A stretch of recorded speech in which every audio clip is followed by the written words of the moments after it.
Olá, graça e paz, tudo bem com você? Chegamos aqui ao capítulo 3 da segunda carta de Paulo aos Coríntios, amém? Paulo aqui ele vem estabelecendo que o seu ministério está fundamentado no poder de Deus e nas revelações que ele tem mediante aquilo que Deus vem revelando a ele, amém? Então Paulo ele vem falar sobre o caráter e os frutos do seu ministério. É interessante nós observarmos para isso, né? Nós vimos do capítulo 2, do verso 14 ao 17, os triunfos de Paulo no seu evangelho. Agora, no capítulo 3, nós vamos ver que Paulo defende-se contra os judaizantes e mostra que a nova aliança ela é melhor do que a antiga. Amém? Eu não sei por quê, irmãos, mas se nós temos uma aliança melhor, fundamentada em melhores e superiores promessas, por que querer viver na antiga, né? Por que misturar as alianças? E isso vai trazer problemas, tanto na prática da vida cristã, como no entendimento da vontade de Deus. Tem pessoas que não conseguem separar a velha da nova aliança. E muitas vezes, por não saber separar, colocam os pés pelas mãos e na interpretação dos textos bíblicos não sabem a quem o texto está se dirigindo, para que tipo de pessoa o texto está se dirigindo. Então é muito importante nós sabermos interpretar isso corretamente para que venhamos a manejar, né, de forma correta e prudente a palavra de Deus. Então aqui ele vai dizer, porventura começamos outra vez a louvarmos a nós mesmos? Ou necessitamos contra alguns de carta de recomendação para vós, ou de recomendação de vós? Vós sois a nossa carta, escrita em nossos corações, conhecida e lida por todos os homens. Porque já é manifesto que vós sois a carta de Cristo, ministrada por nós, e escrita não com tinta, mas com o que o Espírito do Deus vivo, não em tábuas de pedra, mas em tábuas de carne do coração. E é por Cristo que temos tal confiança diante de Deus. Então, Paulo vem falando aqui que a confiança dele não é autoconfiança, mas uma confiança na capacidade do Espírito de Deus, que dá poder à vida e ao ministério na realidade do Novo Testamento. Então é muito importante nós entendermos isso. Nós só podemos viver a nova aliança porque houve um novo nascimento genuíno. Amém? Se esse novo nascimento não é genuíno, não é experiência, amém? Verídica e autêntica para com Deus, nós não temos condição de viver na nova aliança, porque estamos mortos espiritualmente.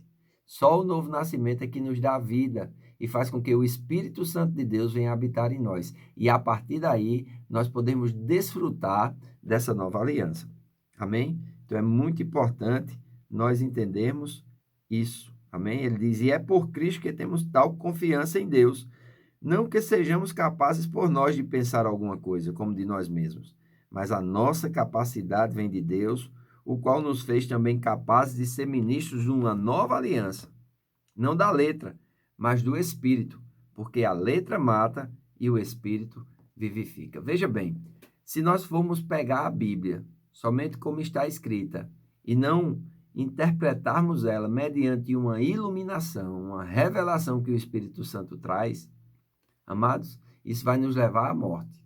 Isso vai nos levar a viver apenas uma vida religiosa, seca, sem ânimo, sem força, sem vitalidade, sem alegria, sem paz, sem produtividade. Amém? Mas, quando nós somos, pelo Espírito, vivificados através da palavra de Deus, esta vivificação vai nos levar a andar em novidade de vida. Uma confiança inabalável em Deus, amém? E as manifestações do Espírito, né? Com seus dons de poder operando na nossa vida, fazendo com que coisas novas aconteçam, fazendo com que o poder da morte não opere, mas sim o poder da vida que vem mediante a fé. Então, Paulo vai fazer aqui um contraste. Ele diz assim, e se o ministério da morte gravado com letras em pedras vem em glória, de maneira que os filhos de Israel não podiam fitar os olhos na face de Moisés por causa da glória do seu rosto, a qual era transitória, como não será de maior glória o ministério do Espírito? Porque se o ministério da condenação foi glorioso, muito mais excederá em glória o ministério da justiça. porque também o que foi glorificado nesta parte não foi glorificado por causa essa excelente glória. Porque se o que era transitório foi glória, muito mais é em glória o que é permanente. Tendo, pois, tal esperança, usamos de muita ousadia no falar. E não somos como Moisés, que punha um véu sobre a sua face para que os filhos de Israel não olhassem firmemente para o fim daquilo que era transitório. Mas os seus sentidos foram endurecidos, porque até hoje o mesmo véu está por levantar na lição do Velho Testamento, o qual foi por Cristo abolido. E até hoje, quando é lido Moisés, o véu está posto sobre o coração deles. Mas quando se converterem ao Senhor, então o véu se retirará. Ora, o Senhor é Espírito, e onde está o Espírito do Senhor há liberdade. Mas todos nós, com cara descoberta, refletindo como um espelho a glória do Senhor, somos transformados de glória em glória na mesma imagem como pelo Espírito do Senhor. Então veja que diferença, amém?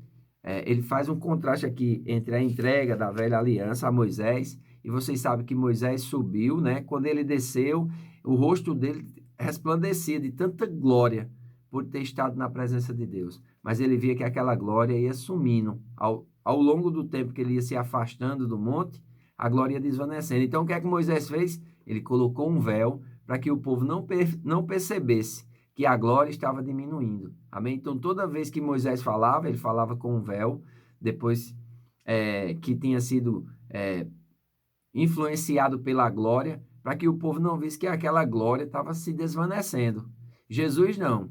Jesus, irmãos, ele trouxe algo que é permanente. A glória de Jesus, ela não se desvanece. Ela está real, ela é firme, ela é gloriosa, porque ele está ressurreto. Os grilhões da morte não puderam ser regulados.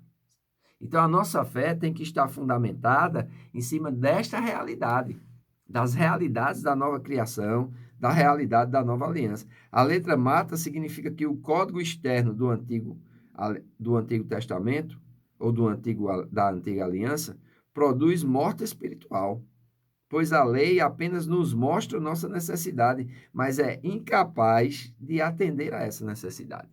A lei, ela foi dada não para vivificar, mas a lei foi dada para revelar quão distante e quão pecador o homem era, a ponto de clamar pelo libertador. E quando o libertador veio, eles não reconheceram. Amém? Somente o Espírito vivifica. A vantagem da nova aliança é que se trata de um poder interior que vem pelo próprio Espírito de Deus, permitindo-nos obedecer à lei de Deus. Amém? Então é muito importante nós fazermos essa diferença entre a velha aliança e a nova aliança, entre o ministério da morte e agora o ministério do Espírito, entre a letra e o Espírito. Então, amados, isso é muito importante e fundamental. Amém? Então, vamos refletir como um espelho. É o que está escrito aqui. Amém? Tem conotação de refletir, bem como examinar. Quando contemplamos a glória do Senhor, somos transformados na mesma imagem pelo Espírito do Senhor. Nós, então, com glória sempre crescente, refletimos o que contemplamos. Então, o apóstolo Paulo, ele vem dizer aqui, existe um ministério do Espírito que não pode ser negligenciado. E eu e você não podemos negligenciar esse Espírito. Daí a importância de nós estarmos em constante oração, daí a importância da oração em outras línguas, daí a importância de nós estarmos em ambientes onde o Espírito de Deus tem liberdade para se mover. E nós vamos aprender com ele, amém? A como nos mover juntamente com ele. Porque nós precisamos ser transformados e de glória em glória transferir ou transmitir a mesma imagem que Jesus transmitiu, revelando a vontade de Deus. Isso vem mediante o Espírito do Senhor. Amém? Então, que nós possamos ser abençoados com esse vídeo de hoje, e eu creio que muita revelação você vai ter quando você começar a desenvolver íntima comunhão com o Espírito Santo de Deus.